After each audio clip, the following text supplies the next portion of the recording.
আমি বিশ্বাস করি যে মানুষগুলো সরকারে না থাকা সত্ত্বেও কোনো রাজনৈতিক দল করেন, কোনো রাজনৈতিক দলের প্রতি ভালোবাসা রাখেন, তারা ধান্দা থেকে ভালোবাসা রাখেন না, আবেগ থেকে ভালোবাসা রাখেন। যে বিষয়ে আমাদের বিতর্ক হচ্ছে সেই বিষয়ে কিন্তু আমরা এখানে যারা বসে আছি এক শুভময় দায় ছাড়া আমরা সবাই মোটামুটি একই দিকে, আমরা সবাই তো রাজনীতির কাছাকাছি রয়েছি। বলে আমরা রাজনীতি করতে এসেছি কিছু কামানোর জন্য, ধান্দাবাজি করার জন্য, সে কথা আমার মনে হয় আমিও বলবো না, রিজুদাও বলবে না, রাজন্যাও বলবে না, রাজস্বীও বলবে না। কিন্তু একটা কথা ওই রাজনীতি করি বলে যখন রাজস্বী এখানে বলছিল, উনি বললেন যে একটা সময় ছিল যখন যারা বিজেপির নেতারা ছিলেন তারা খুব সাদামাটা জীবনযাপন করতেন। সত্যিই তো, তাদের যখন বাক্স খোলা হতো সেখানে একটা দুটো জামা কাপড় পাওয়া যেত। সত্যিই তো, ভাবলে কত ভালো লাগে, এমনই তো হওয়া উচিত। সঙ্গে সঙ্গে রাজু সেই কথাও বললো, যদি ধান্দাবাজি করতে কেউ রাজনীতি করতে আসতো তাহলে তার তো ডিজাইনার স্যুট হতো। আমার মনে পড়ে গেল আমাদের বর্তমান প্রধানমন্ত্রী নরেন্দ্র মোদী, তিনি ৪৫ লাখ টাকার একটা নরেন্দ্র মোদী লেখা ডিজাইনার স্যুট কিনেছিলেন। আমি জানি না রাজস্বীদা আসলে নরেন্দ্র মোদীর কথাই বললেন কিনা। আসলে আমরা যারা রাজনীতি করি, আমরা যারা বামপন্থী রাজনীতি করি, আমি 2011 সালে আশুতোষ কলেজে পড়েছি। আমি যখন আশুতোষ কলেজে প্রথম বর্ষের ছাত্রী হিসেবে গেছি, একটা টালমাটাল সময়, একটা সরকার আসছে একটা সরকার যাচ্ছে, একটা অদ্ভুত টালমাটাল সময় ছিল। সেই সময় বিরোধী রাজনীতি করা মানে একটা খুব বুকের পাটার ব্যাপার। আমার মনে আছে আমার বন্ধুরা, যারা আমার বন্ধু ছিল, স্কুলে ছিল, কলেজে ছিল, 11 সালের পর থেকে একটু একটু করে বদলে গেল। ওই 11-র আগে পর্যন্ত যারা খুব বুক ফিলিয়ে আমি লাল ঝান্ডা করি, আমি বামপন্থী রাজনীতি করি বলতেন, আমরা দেখলাম 11-র পরে অনেকেই ঠিক সময় সুযোগ বুঝিয়ে নিজের জার্সিটা বদলে নিলেন। আসলে ধান্দাবাজ কারা?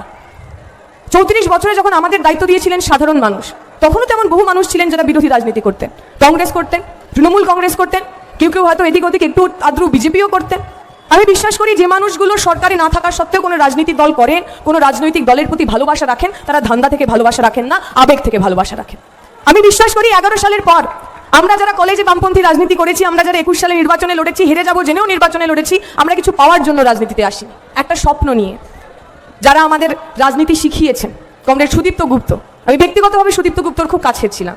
সুদীপ্তটা খুব ভালো গান গাইতো, খুব ভালো কবিতা লিখতো। এই আমাদের ইন্ট্রোডিউস করার সময় বলা হচ্ছিল আমরা অনেকে নানা ধরনের গুণের অধিকারী, কেউ গান গাই, কেউ কবিতা লিখি, কেউ কবিতা পড়ি। কমরেড সুদীপ্ত গুপ্ত খুব সুন্দর গান গাইতো, খুব সুন্দর স্লোগান দিত, ছোটোখাটো চেহারা।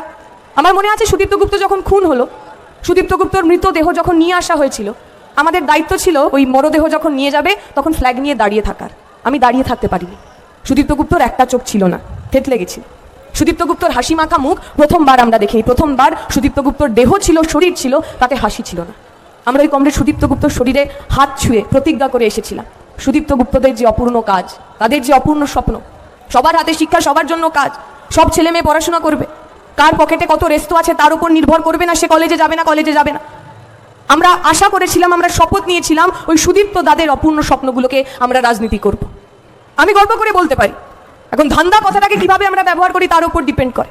ধান্দাকে যদি আমরা এভাবে ব্যবহার করি যে আমার এতে কিছু চাওয়া পাওয়ার ব্যাপার আছে, এতে আমার ব্যক্তিগত স্বার্থ সিদ্ধির ব্যাপার আছে, তাহলে আমি ধান্দাবাজ নই, একেবারেই ধান্দাবাজ নই। কিন্তু ধান্দাকে যদি আমি পারপাস মনে করি, তাহলে আমার পারপাস কি? আমি যে রাজনীতি করি, আমি রাজনীতি করতে এসেছি কারণ আমি সমাজ বদলাতে চাই, দুনিয়া বদলাতে চাই।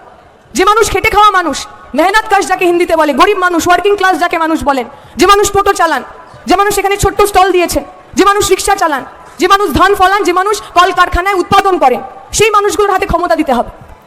যে 80% মানুষ তার শরীরের ঘাম দিয়ে এই দেশ বানাচ্ছেন, এই দুনিয়া বানাচ্ছেন, আর তাদের মাথার উপর বসে যে 30% মানুষ তাদের শোষণ করছে, এই পিরামিডটাকে বদলে দিতে হবে। গরিব মানুষ, খেটে খাওয়া মানুষ যারা সংখ্যায় বেশি, তাদের হাতে ক্ষমতা দিতে হবে। আমি এই পারপাস থেকে, এই স্বপ্ন নিয়ে রাজনীতিতে এসেছি। আমি যখন রাজনীতিতে এসেছি কিছু পাওয়ার জন্য আসি। আমার এমন অনেক বন্ধু ছিল যারা শুধুমাত্র রাজনৈতিক পরিচয়ের কারণে পড়াশোনাটা শেষ করতে পারেননি।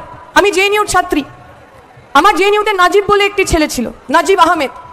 আমাদের দেশে এমন একটা দেশ তো আমরা তৈরি করছি নতুন করে, আরও আমরা এমন অন্ধকার দিকে যাচ্ছি যেখানে আপনার পরিচয় কি, আপনি গীতা পড়েন না কোরআন পড়েন, আপনি মন্দিরে যান না মসজিদে যান, আপনার টাইটেল ধল, লাহিরি না আহমেদ, তার উপর ডিপেন্ড করে আপনি বাঁচবেন কি বাঁচবেন না। নাজিব আহমেদ জেএনইউর ছাত্র, ইউনিভার্সিটির মধ্যে তাকে মারা হয়েছিল। 3 বছর 4 বছর 5 বছর হয়ে গেছে, এখন অব্দি নাজিবকে খুঁজে পাওয়া যায়নি। আমি যখন রাজনীতি করতে এসেছি, আমি নাজিবের জন্য ইনসাফ চেয়ে, নাজিবের জন্য ন্যায় চেয়ে, নাজিবের জন্য জাস্টিস চেয়ে রাজনীতি করতে এসেছি। আমি যখন রাজনীতি করতে এসেছি, আমি আনিস খান, সুদীপ্ত গুপ্ত স্বপন কোলে তাদের জন্য ন্যায় চেয়ে, তাদের জন্য জাস্টিস চেয়ে রাজনীতি করতে এসেছি। আমাদের কাছে রাজনীতি মানে স্বপ্ন। অনেকে অনেক কিছু বলছিলেন, খাটের তলা, খাটের ওপর, ইত্যাদি ইত্যাদি। আমি খালি মনে করিয়ে দেব, এখানে অনেক কথা বলা যায়। আমরা তো দেখেছি, আমি এই ভিডিও দেখছিলাম কিছুক্ষণ আগে, একটি চোর সে চুরি করেছে, সে চুরি করে সিসিটিভি ছিল সে জানে না, সেই সেলিব্রেট করছে, গুটখা খাচ্ছে আর খুব ধিকচিক করে নাচছে। সিসিটিভিতে সেই সমস্তটা ধরা পড়েছে। আমার মনে পড়ে যাচ্ছিল এমন অনেক ছবি যেখানে ওই ক্যামেরার সামনে মানুষ হাত পেতে ঘুষ নিচ্ছে। রাজস্বীরা বললেন টাকার কথা বললেন, টাকার পাহাড়ের কথা বললেন, হাত পেতে ঘুষ নেওয়া সেই শুভেন্দু অধিকারীকে নিয়ে তো আজকে ব্রিগেডে গীতা পাঠ করে এলেন। কোন গীতায় লেখা আছে হাত পেতে টাকা নিতে হয়? কোন গীতায় লেখা আছে হাত পেতে চুরি করতে হয়? কোন গীতায় লেখা আছে সাধারণ মানুষের টাকা খেতে হয়? আমরা যারা পশ্চিমবঙ্গের বুকে, বাংলার বুকে সুস্থ সংস্কৃতি, সুস্থ রাজনীতি চাই, অবশ্যই বিরোধী রাজনীতি থাকবে। আমরা দেখছি পার্লামেন্ট চলছে, পার্লামেন্টের 178 জন এমপিকে বরখাস্ত করে দিয়েছে। যখন প্রায় বিরোধী শূন্য পার্লামেন্ট, সেই সময় দাঁড়িয়ে আমাদের এমপিরা, কেন্দ্রের এমপিরা, সরকারি বিজেপির এমপিরা তারা এই বিল পাস করলেন যে এখন থেকে পার্লামেন্ট নিয়োগ করবেন আমাদের ইলেকশন কমিশনের কমিশনার কে হবে। যে গণতন্ত্রের কথা আমরা আজ এখানে বলছি, গণতন্ত্র মানে কি? গণতন্ত্র মানে একটা সরকার পক্ষ থাকবে আর তার বিপরীতে একটা বিরোধী থাকবে। গণতন্ত্র মানে রাজা রাজার কথা বলবে, প্রজা প্রজার কথা বলবে। গণতন্ত্র মানে সারা জীবন কেউ রাজা থাকবে না, সারা জীবন কেউ প্রজা থাকবে না। একটা সময় ছিল ভারতের বুকে রাজতন্ত্র হতো, যখন গণতন্ত্র হলো, গণতন্ত্রই রাজতন্ত্রকে ভেঙে তৈরি হয়েছিল।